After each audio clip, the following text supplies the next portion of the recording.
èyí ni èsì ìgbẹ́jọ́ ọ̀rọ̀ ìjà tó wà láàrin Lizzy Anjorin àti Ìyábọ̀ Òjó.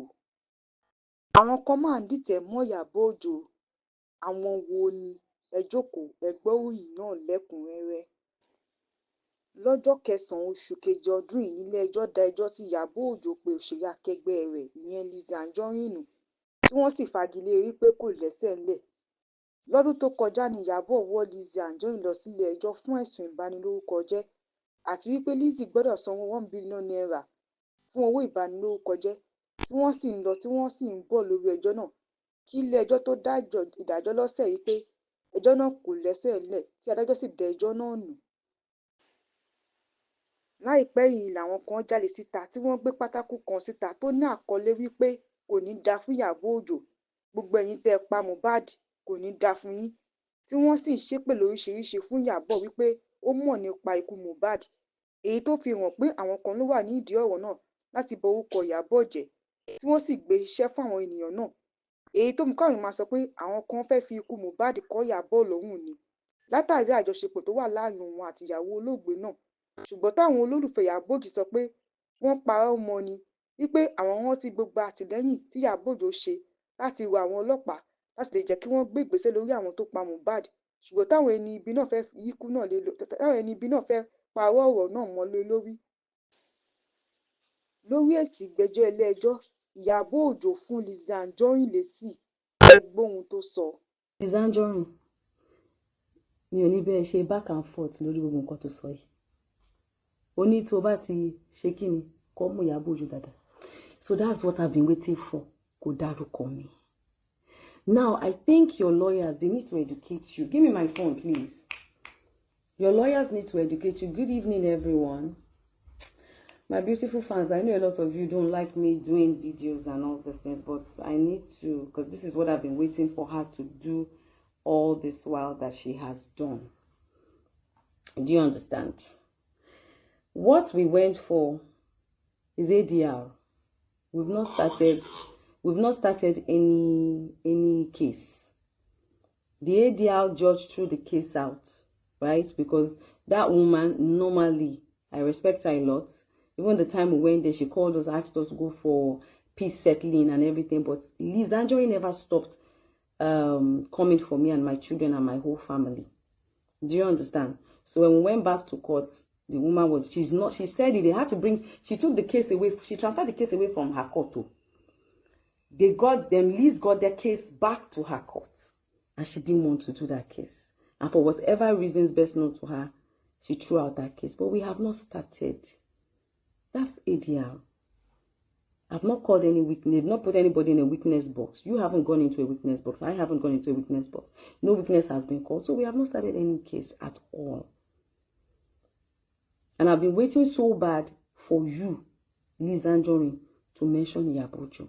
Because you told them in court, when they were asking you, who is all this Shepeteri, gist lover? You said it's not me. So what is the problem you have with me? You said because I associate with people that bully you. I don't understand. You and I are not friends. We were colleagues.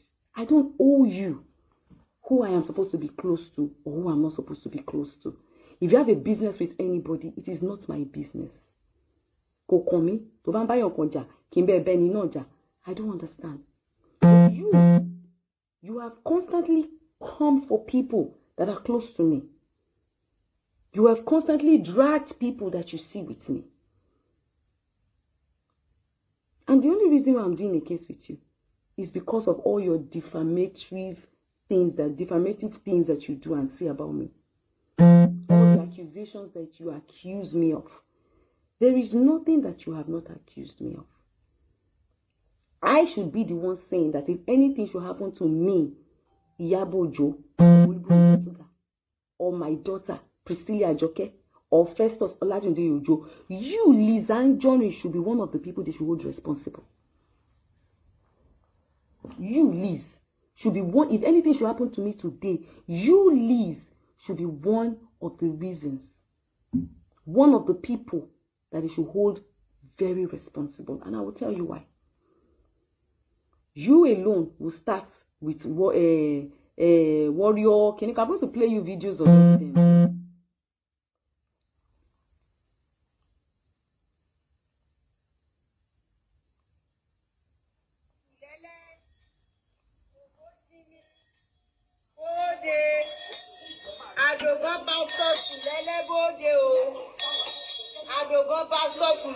You are constantly. Let me even go towards that other one. The other one for Lizzie Engerin replied back to IYABO. Not this one. I'm even coming. This one. Lizzie Engerin. There's a lot. I have a lot of your videos, so I want to mention whose name. When I ask you to mention so if I now mention her name, one thing Simon notice ni pe were intelligent, smart. I have numerous of your so many of your videos. So many.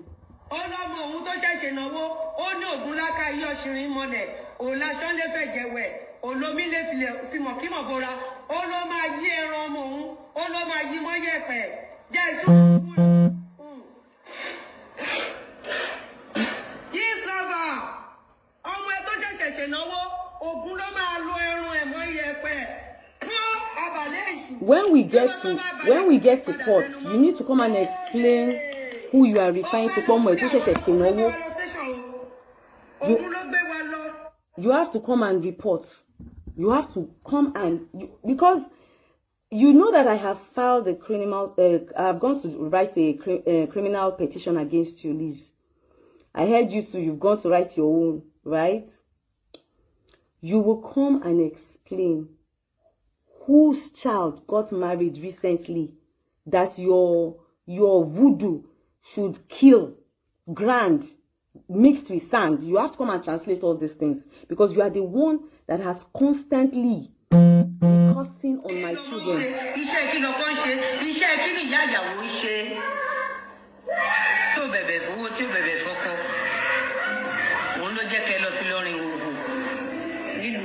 Constantly, you have been bullying me, my daughter, my son-in-law, my son, my man. There is nobody you've not dragged with me. My friends, anyone you see with me, you will drag them. Recently, indirectly, you dragged them, Mommy Salawa. There is nobody that you've not dragged. There is no allegations that you have not accused me of. You have accused me for the death of Mohbad. You have accused me for... In fact, there was one you even did that you even asked the government that if the government are wise, they are supposed to... Let me see.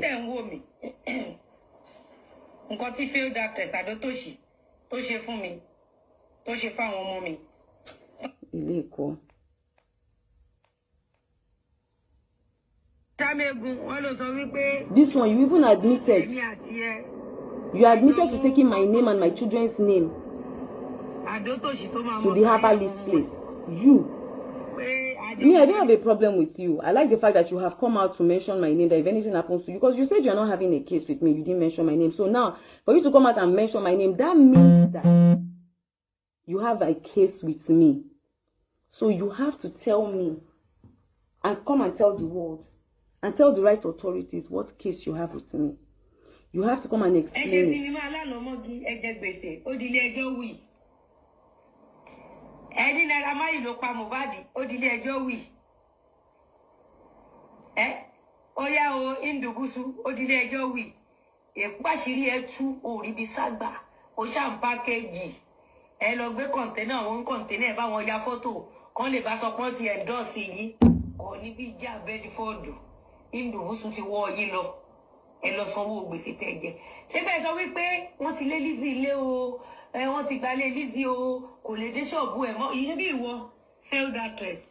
So now my take with you is that every time you have all your issues, issues to money, every time to buy issues, you bring all your issues to me.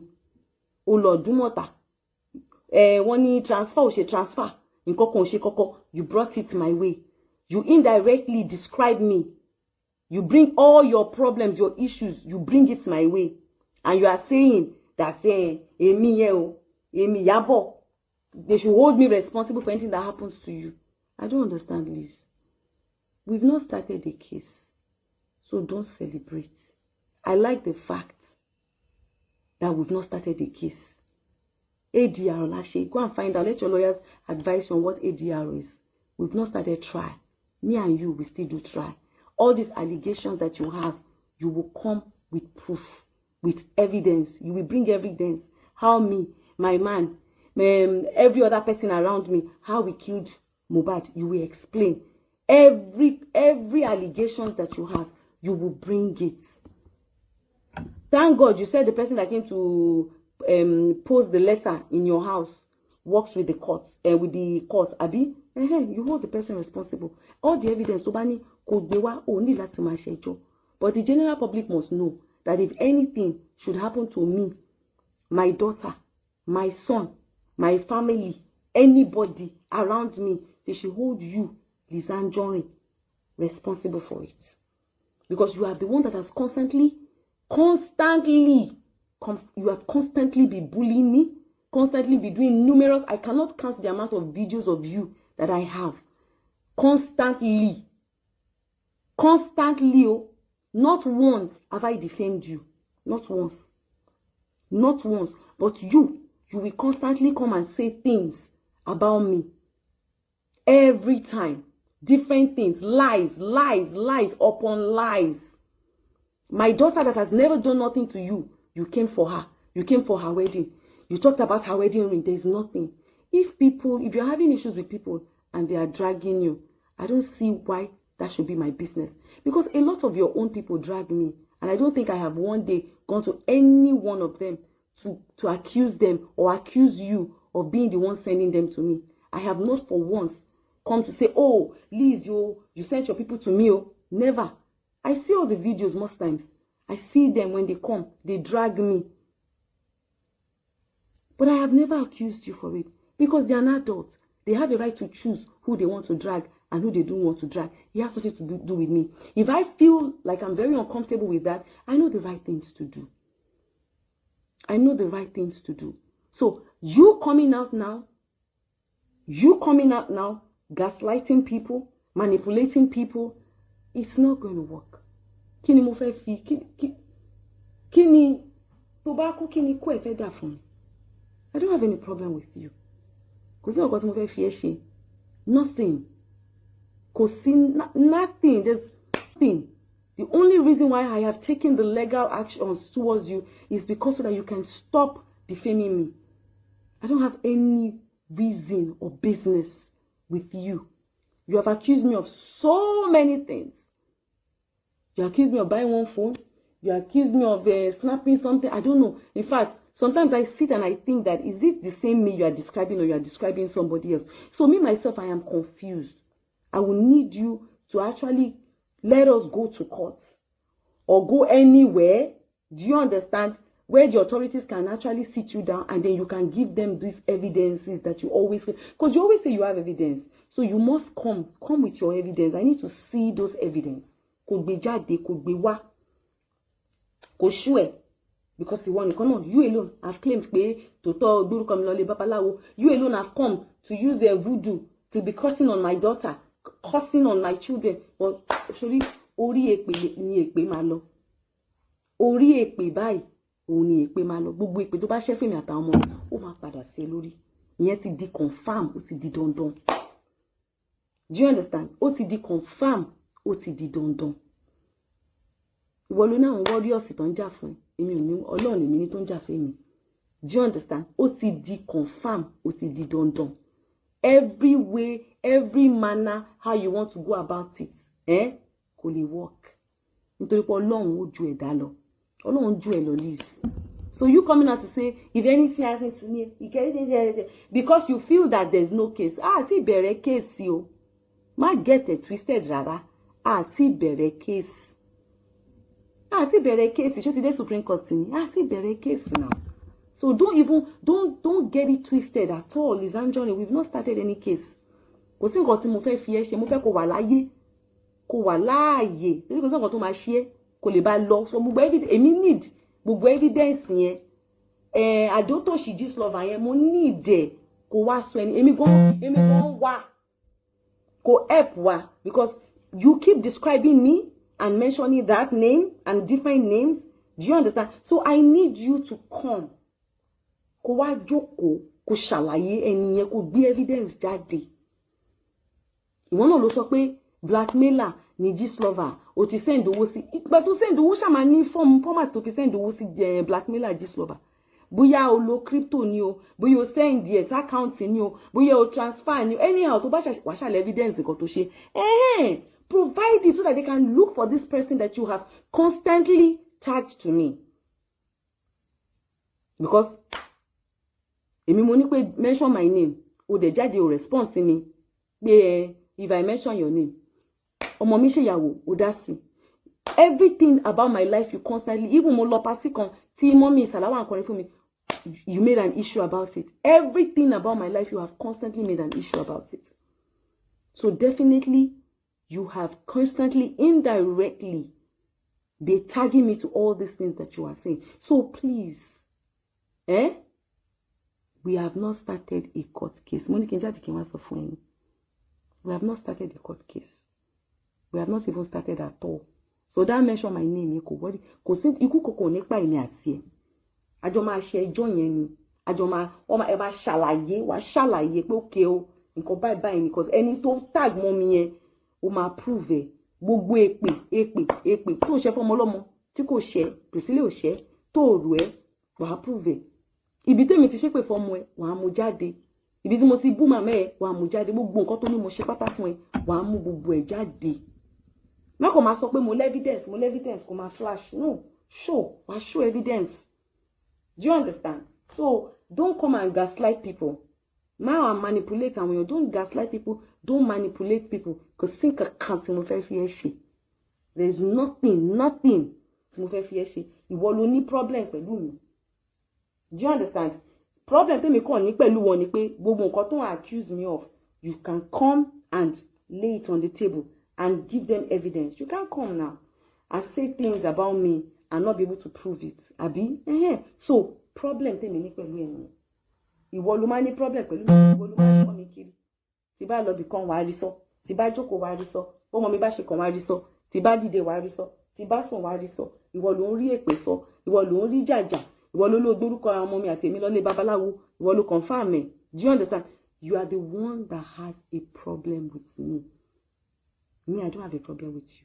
I don't have a problem with you. The only problem I have with you is that all the problems that you have with me, you have to come and face it. And I like the fact that now you are mentioning my name. Ayada, but you mention name. O da gidi gan ni o. Wa wá sọ fún àwọn èèyàn. Do you understand? Ohun tó ṣẹlẹ̀ gangan. Gbogbo evidence tó lò ní, gbogbo nǹkan tó ní mo ṣe, wá wá sọ. Gbogbo èpè tó ń gbá ọmọ mi ṣẹ́, gbogbo tó ń wish ọmọ mi death, tó ní káwọn government, mo ní fídíò yẹn, tó ní káwọn government bí tó bá jẹ́ pé wọ́n ṣe kíní kan ni, ó yẹ kó pa ọ̀tá mi dànù. Threat to life. There's everything that you have done. You've done threat to life. You've done threat to the life of my children.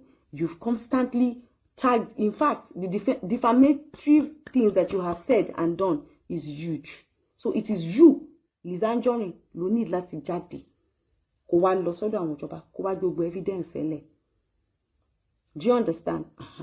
So, Shike, na show the video yẹn mo fẹ́ sáré show ẹ. Jọba mi sáré wá. I need to play that particular video for you before I leave this place. Gbogbo tó ń sọ yẹn.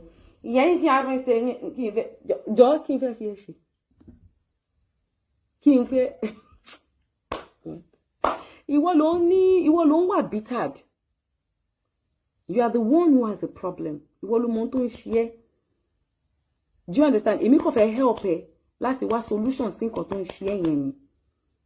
Because you keep mentioning fake actress, Adotoshi fake actress, this love, àbí kí ló máa sọ náà.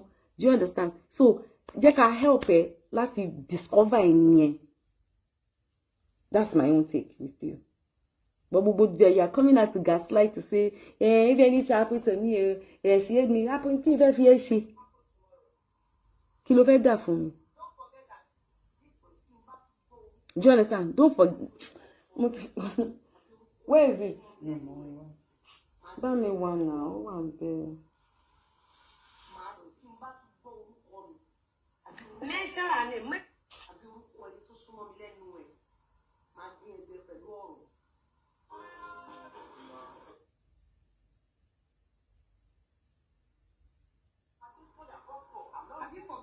Ẹ ṣe sinimá alálọ́ mọ́. Ṣé bíbá ló wà? Mo fẹ́ play Ẹ ṣe ẹ̀. sinimá alálọ́ mọ́gi ẹgbẹ́ gbèsè ó di ilé ẹjọ́ wì. It's not this one. Is it that one? Ṣé bá rí gan, máa post ẹ̀ sórí page mi.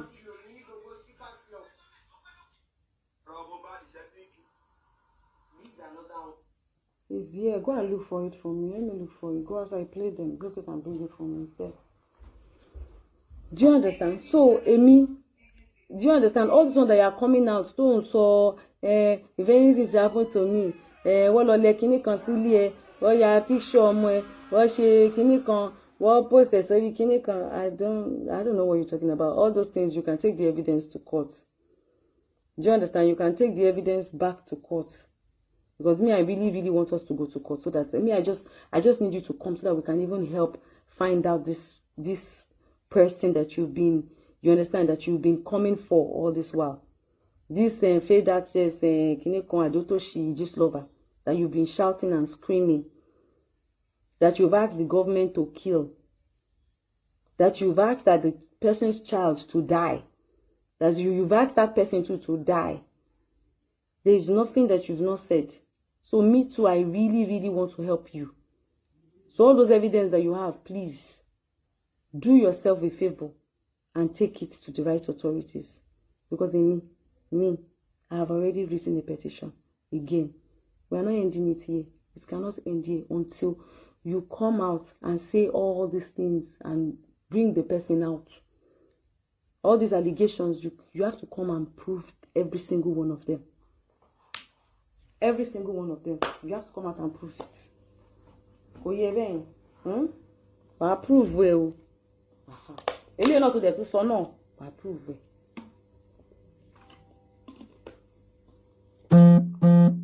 I prove it.